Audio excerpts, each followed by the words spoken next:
Suddenly, a bright beam of light shot out from the UFO and started tracking the four men, who paddled furiously to get back to the side of the lake. One of the men wasn't paddling at all. He sat frozen, staring at the craft as it hovered above. And suddenly, the light just enveloped them. The next thing the men knew, they were back at their campsite, safe and sound.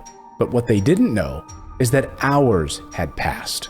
This is the story of the Allagash abductions.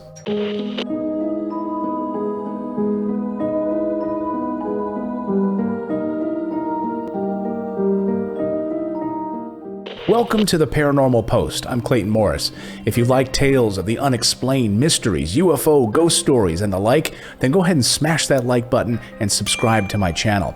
The other thing you can do is to turn on that little bell notification so you'll be notified as soon as we publish a new video, which we do multiple times per week. Some of the most amazing UFO stories happened in the year of my birth, 1976. I'm sure you've watched the Tehran UFO incident. If you haven't seen my video on that, please do. We'll have a link in the description below. Well, another amazing UFO story happened in that same year. One of my favorite stories of all time.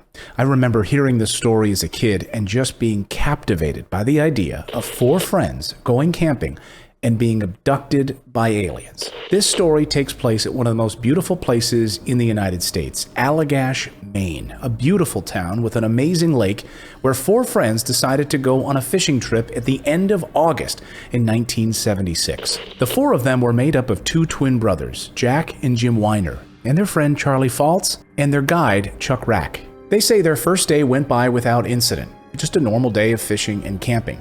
It wasn't, however, until their second night when something bizarre started to happen. They noticed a light in the sky, which at first they thought might have been a weather balloon or a helicopter, when it started to display some weird light characteristics in the sky. Suddenly, they noticed the light in the sky implode.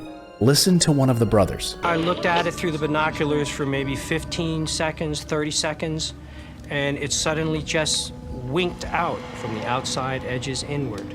It's gone. Where is it? I mean, it literally just went. At the time, they didn't think much of it, so they decided to set up camp, and because they didn't have much luck fishing during the day, they decided to try their luck at night with some night fishing. On the evening of August 20th, they decided to set up a big campfire so that when they were out on the lake, they could see back to where their campsite was. They said they created a massive bonfire so they could see it from very far away. They went out to start to fish in the middle of the lake. After a short time, their guide, Rak, saw a light in the sky flashing in the same way that they saw a few nights earlier. He grabbed his flashlight and got his friend's attention when he started to create an SOS with his hand over the light to try to get the object's attention. Suddenly, a blinding beam of light came out of the craft and shone down on them in the lake. They started to paddle furiously to get back to shore. The only one that wasn't paddling, though, was Rak. He was stunned and staring at this craft. Suddenly, the light enveloped the canoe, entrancing the four men. This is where things get really bizarre. The next thing the men knew is that they were standing on the edge of the lake, staring at the craft. And then suddenly, the bright, blinding object imploded, then reappeared hundreds of yards away over the treetops on the other side of the lake before disappearing altogether. The men suddenly felt exhausted, tired. They just wanted to lay down and go to sleep. And the large campfire that they had built only moments ago, which was a raging bonfire, was now just embers on the ground. They climbed into their sleeping bags and went to bed. The next morning when the men woke up, they spoke very little of the incident. They packed up their campsite and moved to another spot. Jack Weiner was the first of the four men to start having nightmares. In the nightmares, he saw beings examining him and his friends. They had long necks and large heads, and while they were examining him, his friends sat naked on a bench nearby. The beings had large metallic-looking heads with large eyes and no lids, elongated fingers.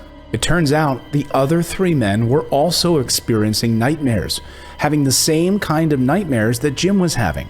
The same memories, short little mental clips of being examined by these beings. Out of curiosity, Jim Weiner decided to attend a UFO conference where he met Raymond Fowler.